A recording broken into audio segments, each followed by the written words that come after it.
ख्वाजा इमरान नज़ीर साहब के विज़न के मुताबिक और चीफ ड्रग कंट्रोलर हज़रत जमाल सलीमी साहब की हिदायत पे हमने आज कार्रवाई की है असलम भट्टी साहब के साथ और तार खान साहब के साथ।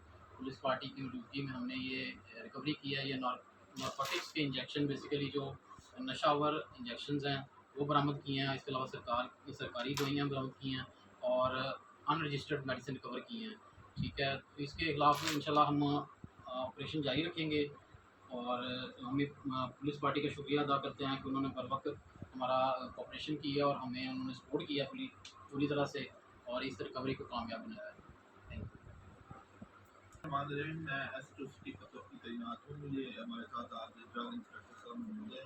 ये हमें एक इन्फॉर्मेशन मिली थी, मैंने डॉक्टर साहब से लाइजॉनिंग की और हमने एक ज्वाइंट की एक कार्रवाई की है जिसमें ये नशे के मेडिसिन, नशे के इंजेक्शन और ये सरकारी जो हॉस्पिटल में फ्री मिलने वाली मेडिसिन एक मेडिकल स्टोर पे सेल हो रही थी।